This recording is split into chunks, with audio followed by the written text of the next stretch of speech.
और खबर भोपाल से है, जहां अनियमितताओं की शिकायत के आधार पर ईओडब्ल्यू ने जबलपुर स्थित board education church of north India के चेयरमैन बिशप के निवास पर छापा मारा। वहीं ये देखकर आंखें फटी रह गईं कि छापे में ट्रस्ट की संस्थाओं की लीज रिन्यूअल में धोखाधड़ी, टैक्स न चुकाए जाना, 17 संपत्तियों के दस्तावेज, 48 बैंक खाते, 1,65,00,000 की नगद राशि, 18,342 US डॉलर और 118 पाउंड विदेशी मुद्रा बरामद की गई है। साथ ही छापे में 8 4 पहिया वाहन भी बरामद हुए हैं और छापेमारी में बड़े स्तर पर गड़बड़ियां और धोखाधड़ी सामने आई है। वहीं मामले में मुख्यमंत्री शिवराज सिंह चौहान का बयान सामने आया है। अनियमितताओं की शिकायत के आधार पर 8 सितंबर को ईओडब्ल्यू ने जबलपुर स्थित board of education church of north India के चेयरमैन के निवास पर बिशप के यहां छापा मारा और ये देखकर आंखें फटी रह गई कि छापे में ट्रस्ट की संस्थाओं की लीज रिन्यूअल में धोखाधड़ी, टैक्स न चुकाया जाना, 17 संपत्तियों के दस्तावेज, 48 बैंक खाते, 1,65,00,000 की नगद राशि, जिसमें 18,342 US डॉलर भी शामिल है, 118 पाउंड शामिल है, 8 4 पहिया वाहन बरामद हुए। बड़े स्तर पर गड़बड़ियां और धोखाधड़ी सामने आई है और इसलिए हमने तय किया है राज्य शासन ने कि इस पूरे छापेमारी में प्राप्त दस्तावेजों के आधार पर जो प्राप्त धन हुआ है उसका उपयोग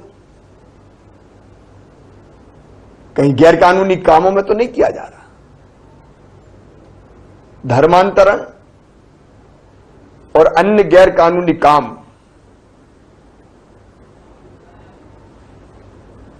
इस ट्रस्ट के माध्यम से चर्च ऑफ नॉर्थ इंडिया के वो तो नहीं किए जा रहे। इसकी जांच ईओडब्ल्यू करेगा, जिला प्रशासन की अपनी भूमिका होगी। मेरे पास कई शिकायतें हैं। शासन द्वारा ट्रस्ट की संस्थाओं को जो जमीन लीज पर दी गई है, लीज पर देने की शर्तें निर्धारित होती है। या तो शैक्षणिक उद्देश्यों की प्राप्ति के लिए दी जाती है, चिकित्सा संबंधी कामों के लिए, अस्पताल इत्यादि के लिए दी जाती है, धर्मस्थल के लिए दी जाती है। लेकिन प्रदेश भर से ऐसी शिकायतें आ रही है कि जिस उद्देश्य के लिए जमीन आवंटित की गई थी उसके बजाय कई स्थानों पर इसका व्यावसायिक उपयोग हो रहा है। अन्य कामों में यह जमीन उपयोग की जा रही है और इसलिए इसकी जांच भी पूरे प्रदेश में होगी कि जिस उद्देश्य के लिए जमीन दी गई थी उसके अलावा दूसरे उद्देश्यों की पूर्ति के लिए इस जमीन का उपयोग कैसे किया गया। इसको राज्य शासन गंभीरता से ले रहा है। कई ऐसी शिकायतें भी मिली है जिसमें ट्रस्ट की संस्थाओं के लीज संबंधी प्रकरण में धोखाधड़ी करके टैक्स नहीं चुकाया गया है या नाम परिवर्तित कर दुरुपयोग हो रहा है या स्टाम्प ड्यूटी या लीज के नवीनीकरण में धांधली की शिकायतें आई है। इन सारे मामले को भी हम ईओडब्ल्यू को सौंप रहे हैं। और पूरे प्रदेश में जिला प्रशासन भी इसकी जांच करेगा। धर्मांतरण हो और बाकी गैर कानूनी गतिविधियां हो, ये धर्म के नाम पर किसी भी कीमत पर